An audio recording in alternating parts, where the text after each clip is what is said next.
front page of the Herald this morning is all about Winston Raymond Peters and the fact that the foreign buyer ban, this is the ban on foreigners from purchasing homes in this country, we could have a change by the end of the year announced by the government, which Winston Peters has said before, to be fair. Remember, the National Party's plan was for a property that was worth $2 million or more, a foreign buyer would be able to purchase that property, the ban would be lifted. That threshold will likely move, could move up to 5 million, could be 10 at this point, we don't really know, but that number could be moved, which would again create quite an opportunity potentially in the real estate business. And this morning we're joined by New Zealand Sotheby's International Realty Wellington Region Managing Director, wow, Glenn Jones. Glenn, good morning. Good morning, Brian. That was a mouthful. Yeah, I should have read that like an auctioneer quite quickly. Hey, tell us about what the demand is. Like, let's assume a 5 million sort of a floor price. Is there lots of stock at that end of the market? Would there be lots of interest? Do you think it would be hot demand? Oh, look, putting a blanket 5 million plus level on it, frankly, it's absolutely ludicrous for two reasons that come to mind. Firstly, if I look around the Wellington region at the moment, there are currently 2 homes on the market in excess of 5 million. One's in the Wairarapa, one's in Kapiti. So we're saying, hey, look, come over here, move here. You can build businesses here, but if you want to build a business in Wellington, you can commute from Waiheke Island or from Queenstown. I just don't think it's the right message we should be putting out there. It impacts our regions as well. Even if we put the band level down to $2 million, I looked last night. There's only one house on the market at the moment in Levin for 2 million plus. So, people can come here and move to our biggest and most expensive cities. Secondly, I don't understand why we take such a binary approach. Wealthy people, super uber wealthy people are welcome here. Others are not. We have skills shortages like we've never seen before. Healthcare, particularly social services, education, teaching, IT. Those people can move here. They can't buy a house here. We've got the golden visa at the moment, which has been working, I think, to some degree.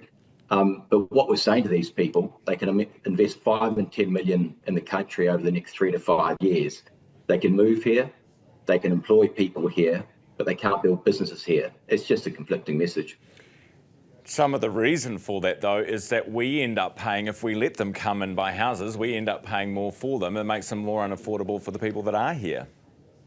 I would suggest a wholesale ban was never fit for purpose, but even if it was then, it certainly isn't now. And look, I disagree with that. Even at the peak of the market or pre-2018, when the foreign buyer ban came in, only about 2.7% of our houses were being bought by people based overseas. That accounts for about 27,000 houses in a country of 5 million with 2,050,000 households. That wasn't the problem back then. But even if it was, the world's changed. I mean, look at the world we live in at the moment. On the back of GFC, COVID, and many other global events, countries' debt levels have never been so high. So they're vying now for the world's best talent and for significant investment. And we've got a barrier to entry. Come to our country, but you can't buy a house here. It's just ludicrous. Glenn, you said at the start of this interview that the difference, you gave some examples in Wellington about the price. If they do go ahead with lifting or partially lifting the buyer ban, do they need to have different thresholds, different floor prices for different regions? Oh, look, potentially. I think we look at it, if we take a step back and look at what a balanced approach could do, I don't think having the binary, they're welcome or they're not welcome. I think there's something in the middle. We could approach it like a stamp duty. Foreign buyers, are hit with a 15% stamp duty.